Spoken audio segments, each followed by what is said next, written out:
All right. Warning from the top as Matt comes in. We're going to have to make this a rapid fire round because I have a meeting at 2:15. Let's get started. Nick. You won't want to discuss anything specifically before the president meets with British Prime Minister, so let me try and ask you a question that you can't answer. Ukraine has been arguing, as we've been talking about, of the utility of long-range fires into Ukraine. It has cited specific targets. It's cited an overall idea of how long-range fires would fit into the broader strategy of victory. So, in general, is that a message that the U.S. has been receiving? And is that a message that will be discussed between British officials, American officials? Obviously, this week's already been, but going forward when it comes to making a decision about So, of course, we've been having those discussions with our Ukrainian colleagues. That's one of the things that the Secretary talked about with President Zelensky, with the Prime Minister, and with the Foreign Minister. Came up in all of his meetings in Ukraine 2 days ago, and they're making the case, as they have done consistently since the course of this campaign, where you've seen different times where they've come to make the case for different capabilities or different tactics or other different ways in which we could support them. Our job always is to listen to the case that they make and then think about, as you may have heard the Secretary say when he got this question, I don't know, multiple times while he was in the region, both what it is that we can make available to them, how they can use it, what the long-term strategy behind using those capabilities would be, and then we come back and discuss that with our colleagues here, and ultimately the President makes a decision. As you know, the Secretary had with him the Foreign Minister, David Lammy, and who I know is accompanying the Prime Minister. I'm sure that'll be one of the things that'll be discussed in the meeting today. I do think it is important to note that is not the only topic on the agenda today. We have a long-standing bilateral relationship with the United Kingdom. There are a number of things to talk about in those meetings. Ukraine is an important part of them. It was a large focus of our meetings in the UK, which the Secretary traveled to before Ukraine, but there are other things we talked about too, the war in the Middle East and any number of other topics. And would a U.S. decision about American long-range weapons, would that be made in concert or independently, perhaps, in a British long-range use of fires inside of... I don't want to speak to any hypotheticals. As of yet, we have not changed our policy. It's something we discussed with our allies. It's just something we discussed with our Ukrainian partners, and I don't have any announcements to make today. Let me go to Matt first. Matt, can we give us something that you might actually be able to answer? We can try. Okay. You've seen the convictions in Congo? I have. Okay. So, all I right. didn't know you were. Okay, you have. Right. I'll send that off to our Kinshasa bureau. Yeah, we've seen them. Do you have anything to say about them? So we have seen that a military court in the Democratic Republic of Congo sentenced a number of defendants, including U.S. citizens, to death for alleged involvement in the May 19th attacks against the government. We understand that the legal process in the DRC allows for defendants to appeal the court's decision. Embassy staff have been attending these proceedings as they've gone through the process so far, and will continue to attend the proceedings and follow the developments closely. Right. Do you believe the proceedings so far have been fair? I don't want to pass judgment on the proceedings so far because we are still in the middle of the legal process. They do have the right to appeal. We're going to continue to stay engaged in monitoring and speaking to the defendants and their attorneys. All right. And sticking on court cases, if a former diplomatic security officer pleaded guilty today, charges in January 6th. Do you have anything to say about that? The only thing I will say about that is we fully support the work by our colleagues at the Department of Justice to hold anyone responsible for violations of law on that horrific day accountable for those violations. Thank you. Yeah, Jillian. Do you guys have a response to what Putin said yesterday, which was basically that if this is a follow-up on Ukraine, if there were missile strikes, you view that as NATO entering into a direct war with Russia, including the U.S.? So a few things that way? Yeah, a few things about that. So number one, that's very similar to things that he has said over the course of the past 2.5 years. We've seen him make similar statements about things that the United States and its allies and partners, not all of whom are NATO members, some of whom are other partners of ours around the world. So it's not really a new statement by President Putin, but of course we pay close attention to everything that he says. I would say President Putin is the one who could end this war today if he wanted to. The only reason we are even having a discussion at all about the provision of American capabilities to Ukraine and the provision of capabilities by our NATO allies and the coalition of 50 countries that we've assembled around the world to Ukraine is because Putin continues to press this illegal war, that he continues to try to forcibly take territory of Ukraine. So if the president of Russia doesn't want to have a conversation about what capabilities we provide to Ukraine, there's a very easy way to get to the end of that conversation, and that's for him to end this illegal war. But do you dispute his? I don't know. His The other that NATO, of course, no, of course, it would not be an entering of the United States. But we have been very clear that the United States is not going to take part in this war. We're not going to put boots on the ground. We are, however, going to continue to equip Ukraine so it can defend itself. We're going to continue to work with a coalition of countries around the world to help Ukraine defend itself. All right, now, can I just Tom. sort of follow up on the issue of the British leadership visit? I mean, how would you characterise how closely aligned you are with the British government position on the issue of long-range missiles? Because it's fairly clear that the British and the French and some others are more sympathetic to President Zelensky's pleas to be able to use these weapons inside Russia. So how would you define how closely aligned you are with the British? So I don't want to get into the details of both private and ongoing diplomatic conversations, especially ahead of a conversation that's going to happen here in another hour and a half or so at the White House. I will say that we are very closely aligned with Britain on the overall objectives, the overall outcome that we want to see. You heard the Secretary and the Foreign Minister both speak to that in a press conference in Ukraine. We share the exact same objectives, and we continue to discuss with them the best way to achieve those objectives, the best way to make sure that Ukraine ultimately wins this war. That's an ongoing discussion, as the Secretary said, in Ukraine. And I believe as the Foreign Minister said, both of us would go back and talk with our respective governments about what we heard from our Ukrainian partners, and then we will confer with each other as we confer with our other NATO allies, and make decisions based on those consultations going forward. Would you prefer that there is coordination on these permissions? I mean, if the Europeans are to sort of unilaterally give permission to use their long-range weapons, is that something you have a problem with? So we will continue to coordinate with them. Every country ultimately has to make its own decisions about how they want to support Ukraine, and that's something that every country has the ability to do. But we do consult with each other, especially with our close NATO allies. Ultimately, this is an issue that is something we want to work together on, and we'll continue to do that. Alex. Thank you, Matt. Just to press you a little bit more on Nick's question. Your response doesn't scream urgency, but knowing what you know about Iranian missiles, delivery of Iranian missiles to Russia, and the White House said that they're going to be employed within weeks. What is the suggestion to Ukrainians? Just sit back and wait? Alex, so you and I have had this debate a number of times before when it comes to any one capability that we might provide.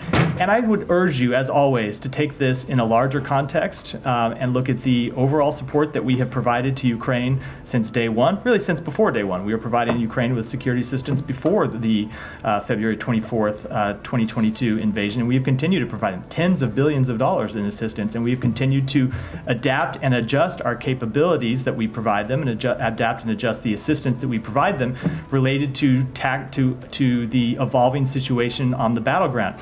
However, we're going to be deliberate about that. We're going to want to think about how every step that we take fits into a long-term strategy. And Alex, ultimately, I would ask that you judge us by our results, by our actions, and by the overall assistance that we provided. And I think our track record in that regard speaks for itself. One more, and then, because I have limited time, one more, and then I'm going to move on. Thanks so much. Just to clarify, what gives you confidence that the air defense system you have provided so far will actually protect them against Iranian drones, which will, hit, within weeks? I'm just saying, based on what the White House told us. So you mean Iranian ballistic missiles or Iranian drones? Both. Iranian ballistic missiles. So we continue to work with them to strengthen their air defense systems. We have provided them air defense systems.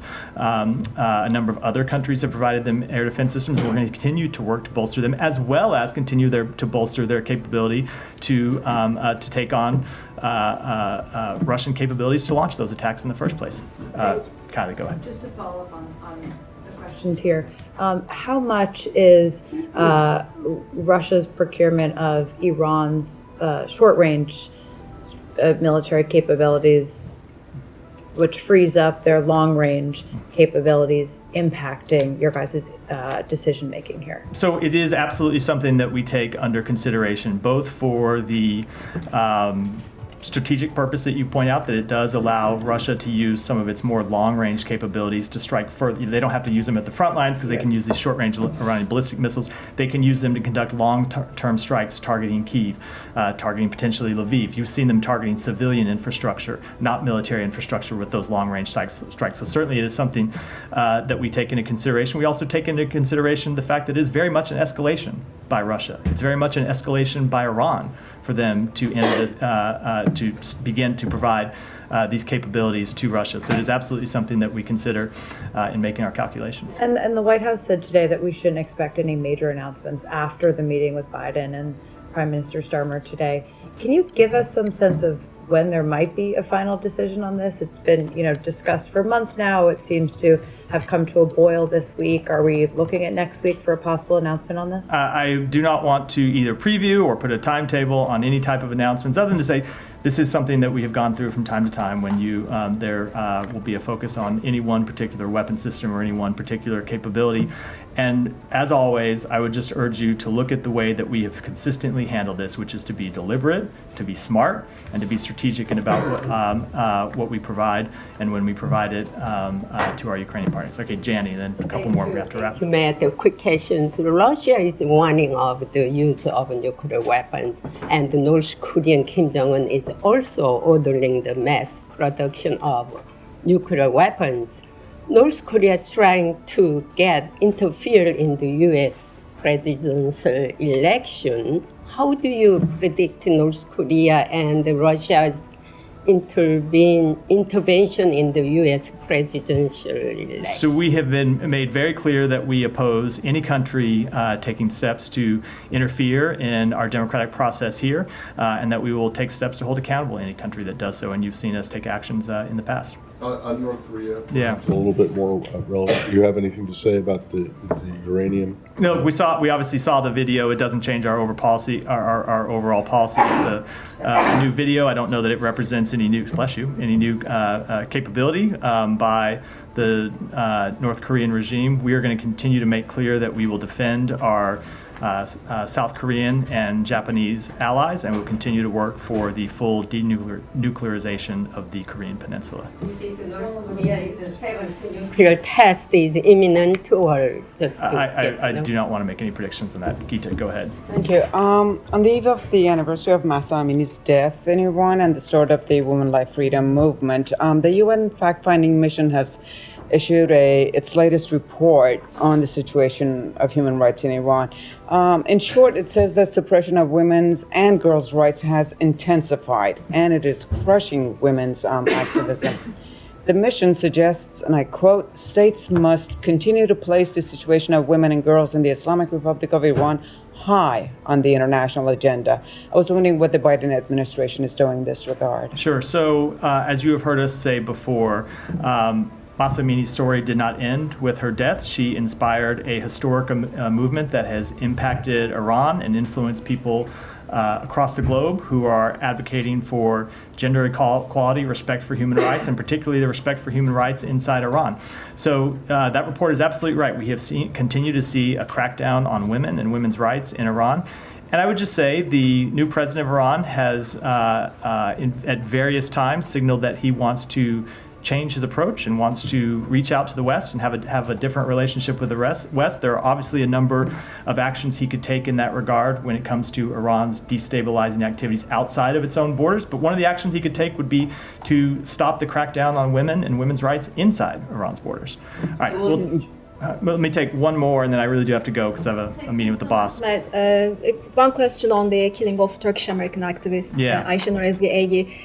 Recent reports dispute Israeli account that she was shot accidentally. Given the what happened with the Shirin Abu Akleh's case, is the U.S. reconsidering its stance on the Israeli narrative on this, and is it the U.S. still the U.S. position that you are waiting for the results of the Israeli investigation instead of launching a U.S.-led independent investigation as demanded by Ayşenur's family? Yeah, let me say this. We have been briefed on the results of the preliminary investigation by the government of Israel, and they have told us they are conducting a full criminal investigation. We are going to wait to pass any judgments about what steps ought to occur next until we have, in terms of from an investigative standpoint, until we've received the results of that investigation. We think they ought to be, that investigation needs to be thorough, it needs to be prompt, and it needs to be transparent, and then we'll make any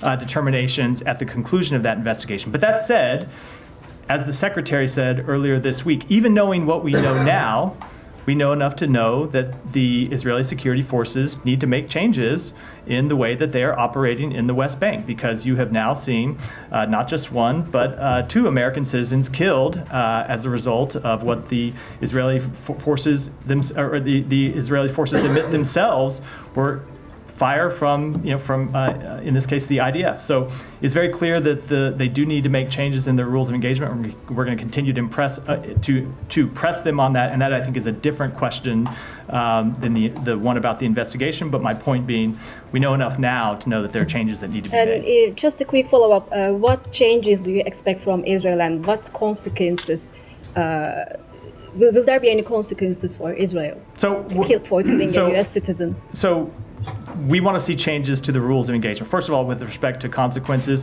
you do need to wait to see the results of the investigation to know whether there need to be any specific criminal consequences for the individuals involved. It's important that that investigation play out.